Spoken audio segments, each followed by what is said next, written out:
I told you I was used to hang out with all these guys between 96th Street and 72nd Street on Broadway, and so Broadway, and then West End Avenue, and then Riverside Drive, and Central Park, and then Columbus Avenue and Amsterdam Avenue was basically a lot. Can you hear me all right? I hear you. There we go. That's exactly what we needed. King Croc, can you move it? That whole area, that was Irish. Irish, okay. Oh, poor Irish. Mix. Poor Irish. Filthy, and dirty gangs, railroad and gangs, building mix. and gangs. And there was one gang there, I remember, it was called the Bankers, because he used to hang out right on the corner of 96th Street and Broadway, called the Manufacturers Hanover Bank. And these guys were the bankers. And nobody wanted to fuck with them. I mean, they were very tough. And the guy who was the leader of that gang, they just called him Face. And I'm sure he became involved with the Westies, which was then, worked with the mafia and killing people and that kind of stuff. Jesus. But the tough Jews that I was hanging out with mainly. Yeah. But I had friends with a bunch of people. In high school, like we were saying, I'd get shot up at 7:30 and he'd say, "You feel much better now, huh, Junior?" Yeah, you do. Yeah, okay, Max. But by the afternoon, right, I was coming down, and I always got into trouble in school because I would get in bad conduct. I would always be talking and not studying. And my father used to say, all the other refugee kids are the best in their class. And why do you have to hang out with your gangster friends at the pool room? And and they were so busy getting their own lives together. There wasn't a lot of time, what's going to happen to Johnny? What's going to happen? So that was just the way it was. And I barely got out of high school. I mean, I tell you, and it was while I was in high school, I got interested. I started listening to jazz at that time, and I really dug it. That's a good. That's a way to get and the gateway drug to dope. Dude. Of course. Well, and the ladies. I'm coming to that. I'm coming to that. That goodie. So this is now 1949, 1950, and it was just. I had no frame of reference for listening to this kind of music because I heard no music at all from the time, I lived in Germany and then in France and all of that. Suddenly I hear this stuff, and it was just the beginning of the bebop era. Charlie Parker, Dexter Gordon, Bud Powell, great singers, Sarah Vaughan, Carmen McRae, Billie Holiday, Anita O'Day, all that. And I really got into that. And there were two black guys in my class. One was Al Grant, and the other one was Kit Green, and they were just into the music. And I hung out with them. I hung out with a couple of white guys too that dug the music, but these guys were my favorites.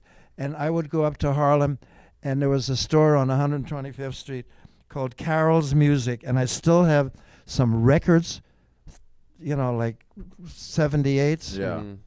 I still have like 80, 90 records of Thelonious Monk and Charlie Parker and Dizzy Gillespie and Dexter Gordon. Is it true you snorted heroin off one of those 78s with Malcolm X? No, I never did.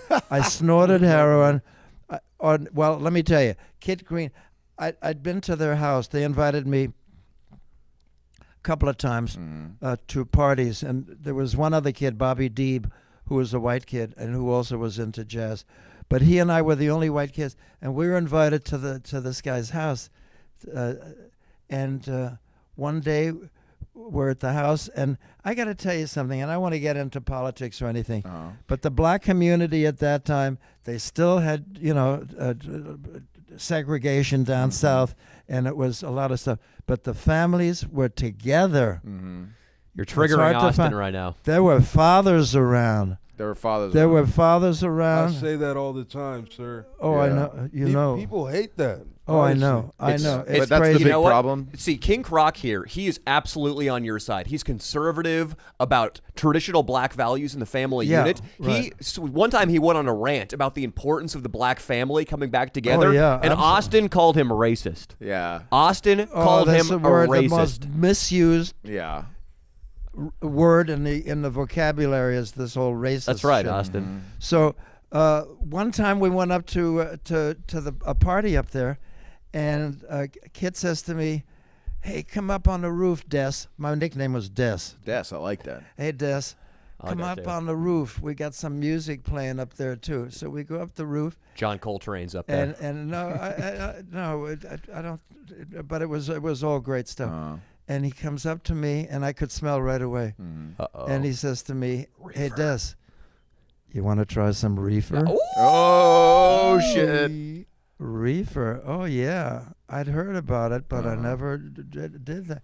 So I take like 2 or 3 hits. And I've said this many times when people ask me about, my drug experience. I said, that's the first time in my life that I felt normal. Wow.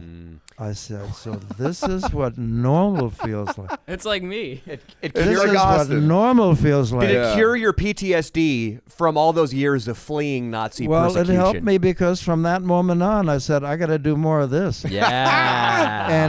And then I got myself off the Max Jacobson routine. Yeah. I wasn't going there anymore in the morning, and so the methamphetamine withdrawal, I just switched that, and I got into marijuana. Hell yeah. And I started drinking at that time Nice. also. Wow, that's But good. I never really cared for alcohol. But I love the buds. I buds. love that. And John- then I got into mescaline, and Oh, then shit. as years went, then I got into hash. Hash. If you could get hash. John, I got some But- good news for you. Yeah. The 2 communists, Yes. they likewise love pot, and they have some for you here if you would like. No more. I've been toke up. sober. I'm getting to that. Okay. Oh, Don't, John can't Don't smoke be a bad anymore. influence on me. Yeah, come on.